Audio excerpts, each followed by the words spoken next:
and welcome to episode 19 of the Catherine Crochets podcast.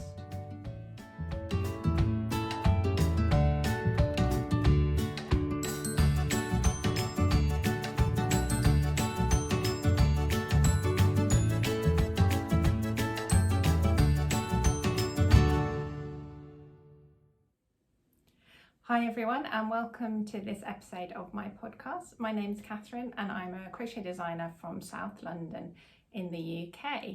You can find me on Instagram and Facebook and Pinterest, as well as here on YouTube. I'll pop links to those below. I also have a website and I have an email list that you can sign up to if you'd like to get a monthly newsletter, and also I send out an email whenever I release a new pattern, and in that email there's always a discount code just for my email list subscribers, which gives a larger discount than the one that I post about publicly on Instagram and Facebook. So if you'd like to get a bigger discount on whenever I release a pattern, then sign up to the email list. You also get 2 free tapestry crochet patterns that I don't sell anywhere else, so I'll pop a link below if you'd like to sign up to that. How are you all? I hope you've been keeping well. It is Thursday the 6th of October and it is a lovely sunny autumn day here. The leaves are just starting to turn now, so it's looking really pretty outside. It is lunchtime. I'm working today, but I thought I'd just take a break at lunchtime to film this podcast. I'm the only one at home, so it's a good opportunity to film something without being overheard, which always makes me a bit more self-conscious. So I've got a few things to talk to you about today. I've got a couple of finished items. I'm going to talk a little bit more about my Jora blanket, because although I've talked about it before on the podcast, I have since the last episode now released the pattern for that. So I'm just going to show it to you again and talk a little bit about that.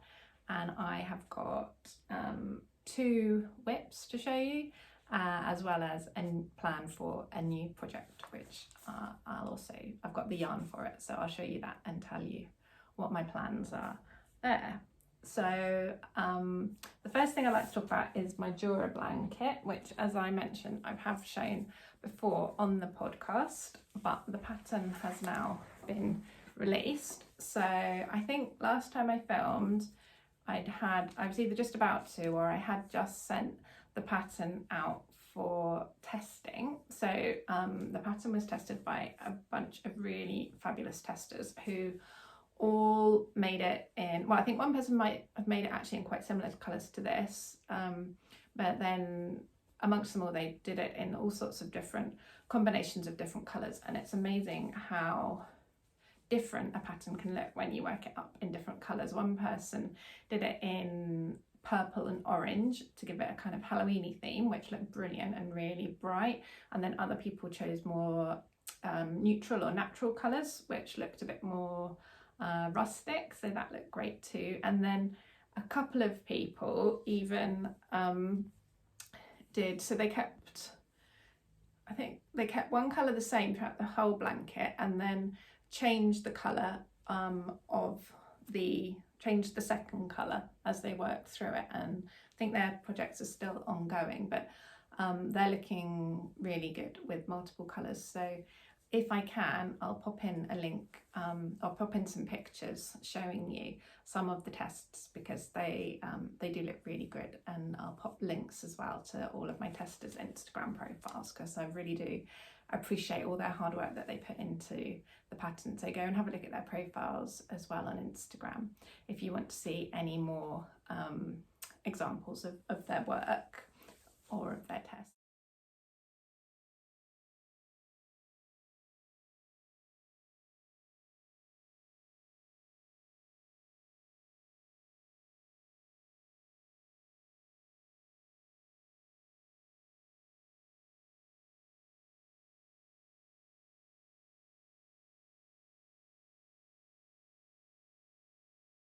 So yeah, the pattern is now out. It's on Etsy and Ravelry and Lovecrafts. Obviously it's made in rows, so this is my blanket, which is probably about baby blanket sized.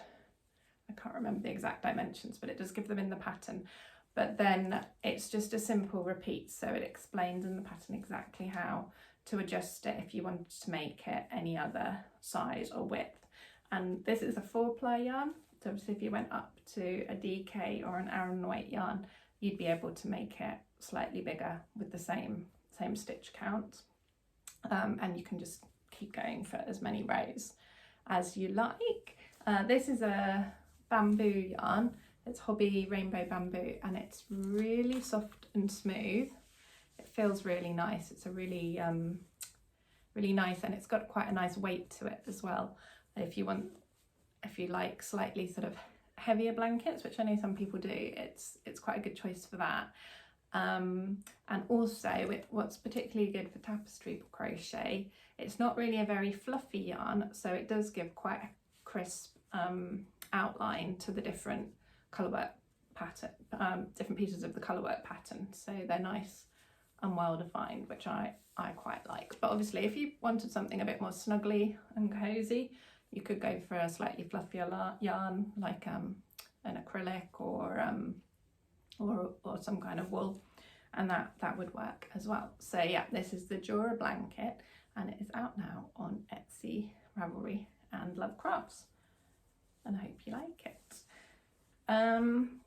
Next up is 2 finished items, but they're the same, pretty much the same pattern, and they are very appropriate for the time of year. Pumpkins. So you always see crochet pumpkins, don't you, at this time of year? Everybody goes mad for them, and they are a really nice project just to squeeze in, because they do work up really, really quickly. So last year was actually the first time that I made crochet pumpkins, and I used a different pattern, which was a brioche pattern, which was a new technique to me as well, which that was really fun to make and to try that technique. But this year I thought I'd try a different pattern, and I think that's what I might do, is each year maybe add to my pumpkin collection and perhaps try a different pattern each year as well.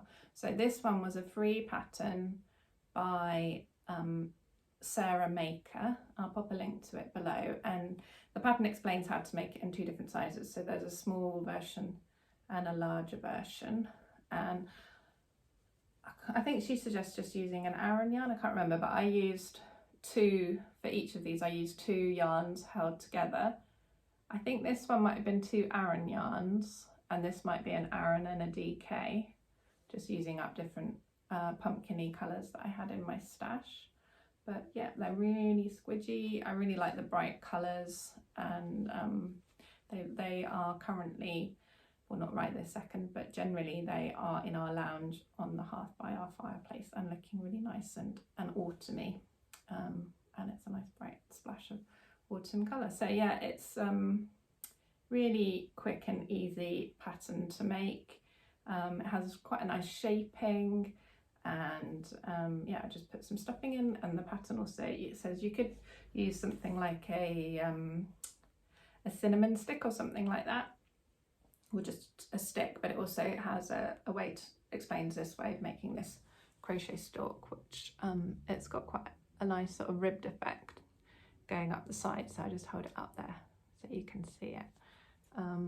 But yeah, I really like them, really pleased with how they came out, and they only took I think this one took a couple of evenings, and this one I just made in a single evening, I think. So there you go, crochet pumpkins for autumn. That's all I've finished since the last time, but I have got one whip which I'll show you an update on, and one new whip and one yet to be started project. So last time I showed you my Felix sweater or jumper, which I'd started, which I am knitting, and this has grown quite a lot. I think last time I'd just done the very top, and yeah, I was about to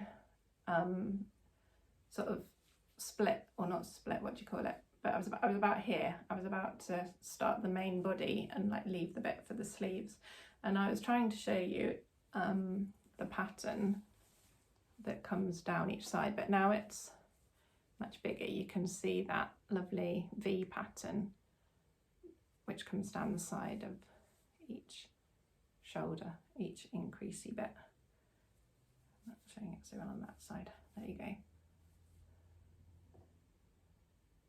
So I have done quite a lot more, as you can see. So I've done all the way down to the body, and I've even done the bottom and done the bind off at the bottom. So it's not on any needles at all at the moment. So the next stage is for me obviously to do the sleeves, but this is quite a good, I didn't start them because I thought it's easiest to show it like this. And yeah, the main reason I managed to get so much done was that I had a weekend away last weekend. So every year me and 4 of my school friends, we try to arrange a weekend where we go away for a couple of nights and stay somewhere, and we all like walking in the countryside. So we try and go somewhere where there's somewhere we can walk, but we all live all over England now. So we normally end up going somewhere fairly central so that it's relatively easy for everyone to get to. So last Friday afternoon, I got the train and went to meet up with my friends, and we had some really nice meals together, and we did lots and lots of walking. We walked a very long way on Saturday, well, much longer than I've walked recently, so my legs were aching quite a bit on Monday when I got back, but it was really good. The forecast looked a little bit dodgy before we went, but fortunately it was dry the whole time, and so we had a really nice time walking and catching up with each other. But so on the train journey, on the way there and on the way back, I got lots of knitting time, and also in the evenings in the cottage where we were staying while we were chatting, I was working on this. So yeah, really pleased with how it's gone. Next stage will be to do the sleeves, as I said, and I think I mentioned that last time, I'm not an experienced knitter at all. I'm a very beginner knitter, and so this is the first time I've ever made a jumper like this. So the sort of knitting round and round in stockinette, that was dead easy, but then every so often there's a bit where it says to do something, and it's something that I've not done before because I've barely done any knitting. So I've been using YouTube a lot for tutorials on how to do all the different various bits and pieces, but that's been it's brilliant because you just type in what you want to do, what the pattern says pretty much, and bingo, up comes a tutorial. So that's great. So I'm not quite sure really how I start this next bit, so I'm gonna, when I get to it, I'll read what it says in the pattern and type it into YouTube and see how to do that. So hopefully, I mean, I'm not going away on a long train journey too soon, but hopefully it won't take me too long to do the sleeves now. Although I always find with crochet things, the sleeves always take longer than you expect. You get the body done and you think, oh, I've done most of it, it's just the sleeves. But actually, I mean, obviously the sleeves are double-sided, as it were. So 2 sleeves is probably about the equivalent of a whole body again, isn't it? Maybe even more, I'm not sure.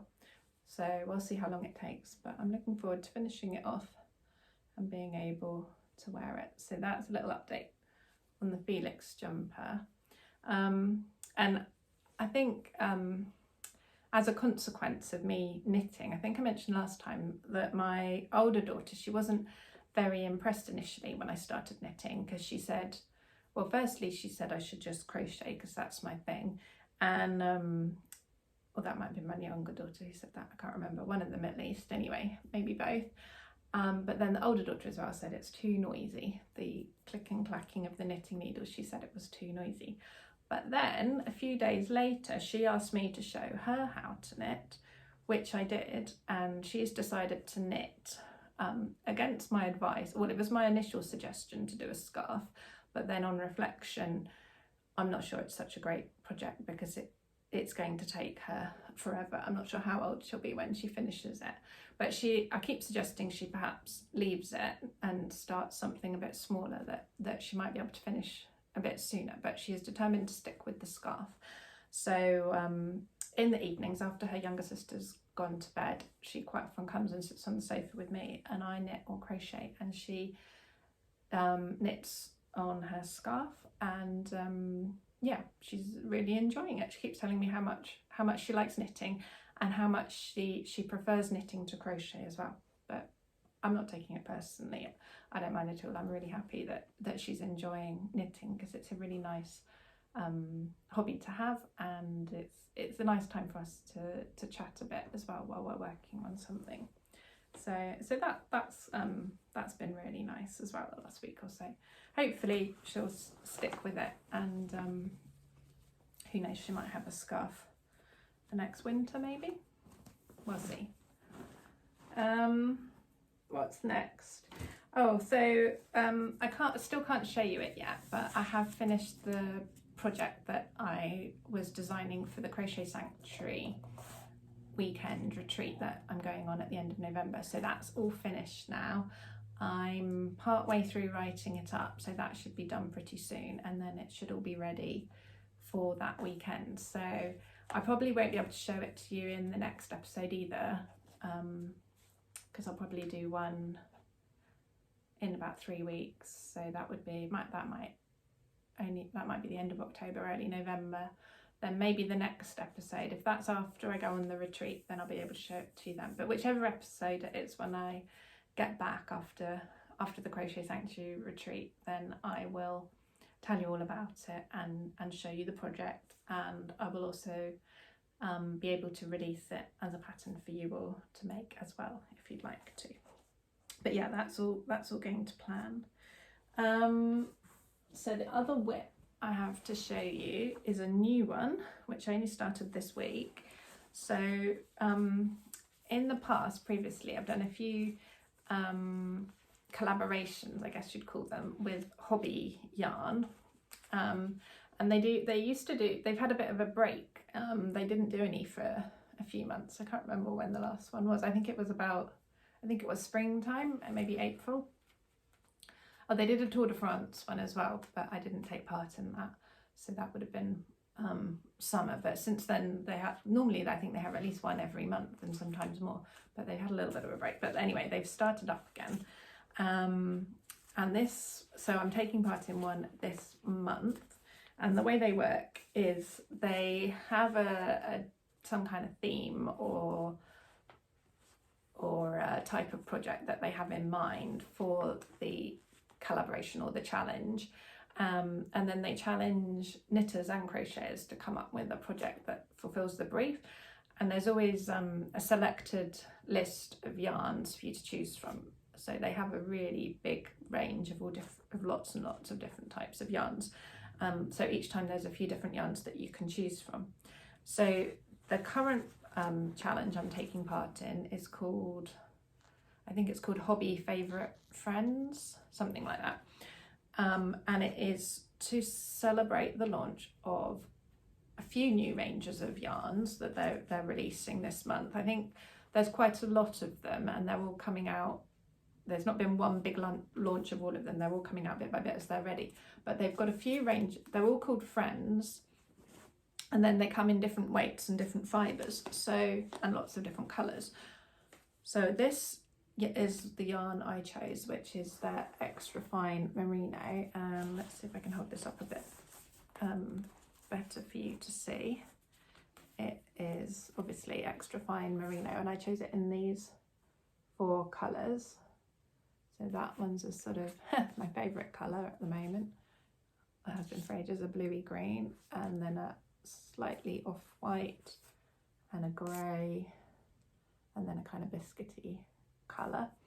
And the thing about the Friends yarns is that they have exactly the same colours available in every yarn. So I also got Friends Kids Silk in the same 4 colours.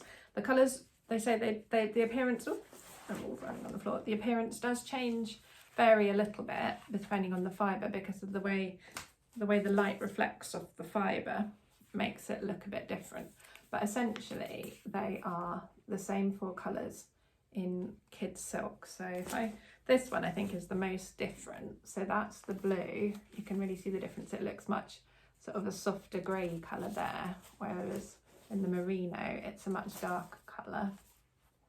Whereas some of the other colours, like the white, look pretty much the same in both of them. I think they do have a white as well. This is colour 02, so I imagine 01 or 00 is, I'm pretty sure there's a whiter one. Then that's the biscuity one, which is very similar, and then this is, this, I need a bigger lap. This is the grey one. And that, so they specifically asked us to try and use at least 2 different yarns from their range, so 2 different types. So that's why I've got the merino and the kids silk, because one of the suggestions on the yarns was that you could use the 2 together held double. So that's what I'm thinking of doing. And then another part to the challenge was you could either pair up with a friend who also knits or crochets, and make something together, or both make the same thing, or you could make like matching things, or maybe in different colours, but the same thing for yourself and a friend, or it could be for a pet, but it's about making something with or for a friend.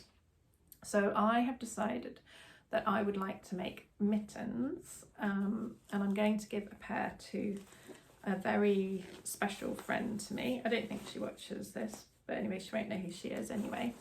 And I have, I've just covered it all up with balls of wool. Let me just get them out. I have started, and I've made one so far. This was a test one. I'm going to put some of this stuff on the floor because I can't fit it all on my lap. That's just not going to work. So this is my mitten. So that I've done this was a test, and I thought to work it out, I'll just do it with the merino yarn and not with the mohair. But what I'm thinking might be quite nice, so I'm going to make more obviously, is definitely, I think, held double around the cuff to give it a nice fluffy cuff. So if I had that in there, that would be really nice and warm, wouldn't it?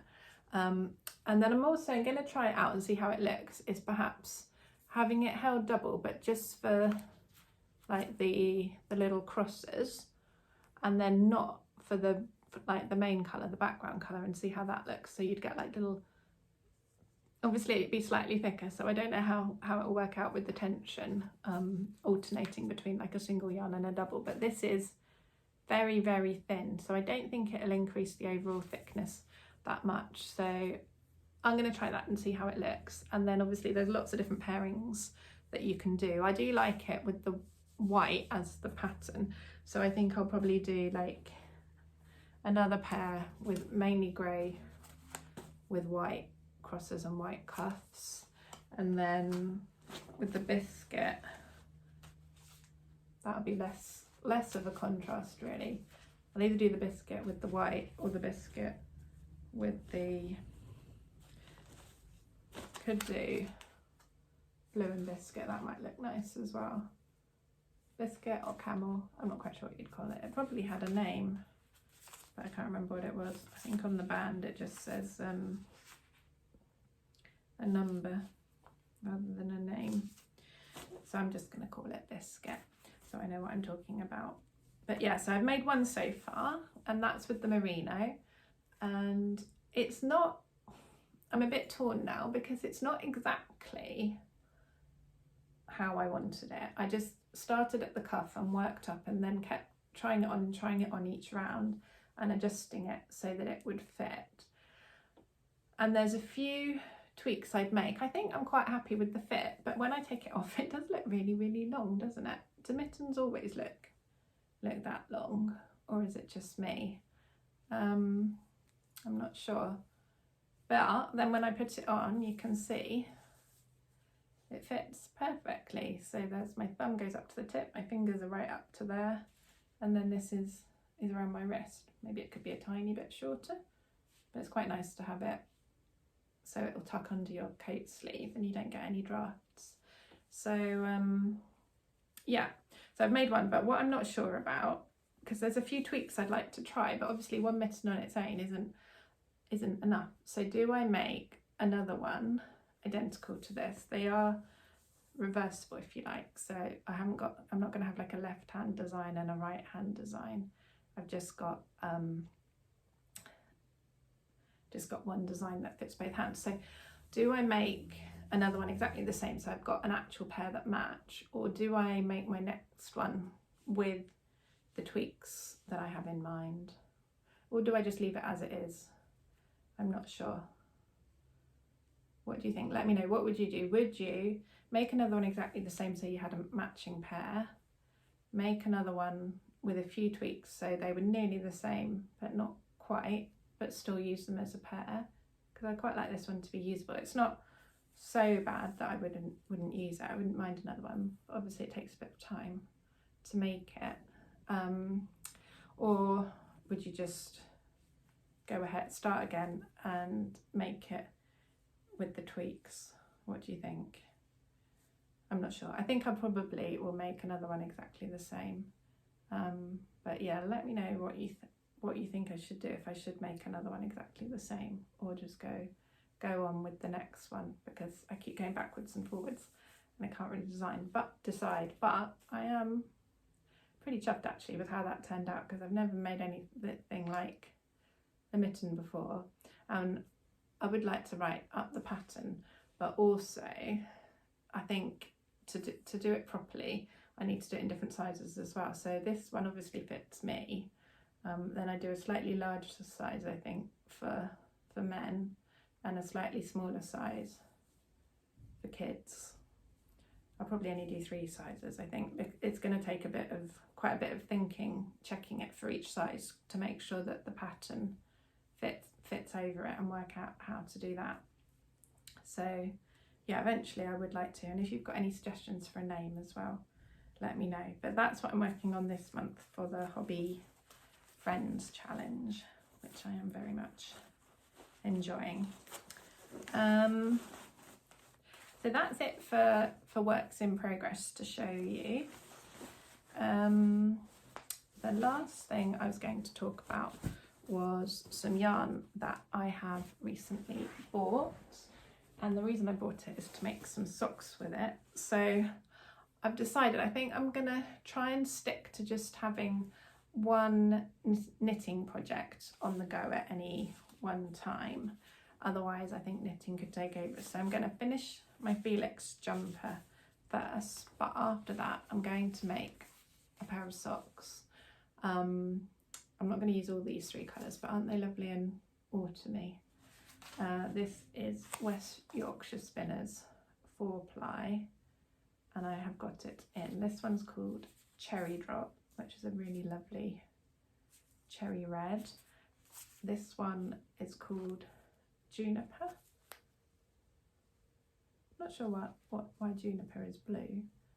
There must be a reason I don't know about, but that's a really lovely shade of blue. I think it might have looked a bit different on the screen when I ordered it.